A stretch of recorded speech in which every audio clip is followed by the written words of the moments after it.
So the key to success lies on 7 core values, and one of them is lifelong learning. And each mind works differently for men and women. And did you know that the most unpopular colors for men, actually one color for men, is brown, while the most unpopular color for women is orange?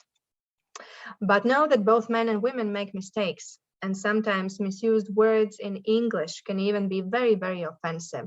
And that's why Angie will tell us some tips and tricks about correct English every time. And today is the first time when she will do that. The floor is yours, Angie. Thank you, Irina. I really, really appreciate that. So I wanted today to quickly share with everyone,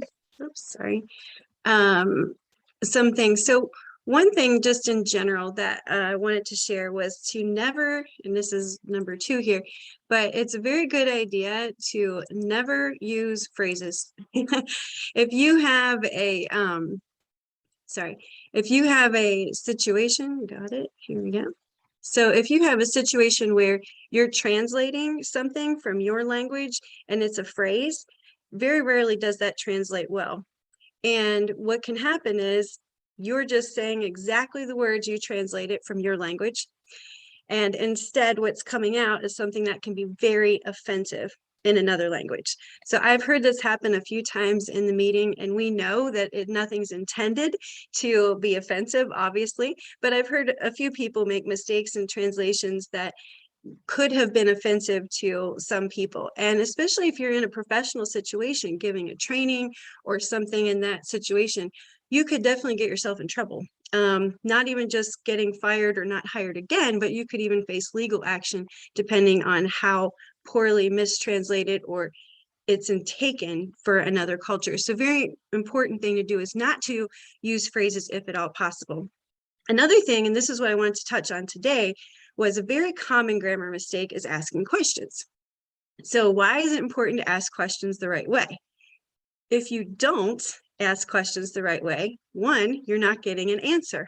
So questions are not in the right order. The person you're speaking to doesn't know you're asking a question. So you're just going to sit awkwardly and stare at each other because I'm thinking, did you want me to say something? Are you finished with your story? And the other person's thinking, why aren't you answering me? Because I just asked you a question. So there can be a lot of misunderstandings and very awkward conversations if you're not putting questions in the right answer, in the right order. So for example, this is what happens very often. Do you like apples? Is the correct way to do this. Very simple. Very, very often people say, you like apples? Well, I don't know. Is that a statement? Is it a question? Is it, do you want me to answer that? Are you telling me I like apples? Are you going to finish your sentence? Something that simple can be very confusing. So very important to make sure you're using the helping verbs. So the do here makes a big difference. That makes it a question. 2 letters changes the whole story. Same with open-ended questions. This happens often. People say, what you think is the answer?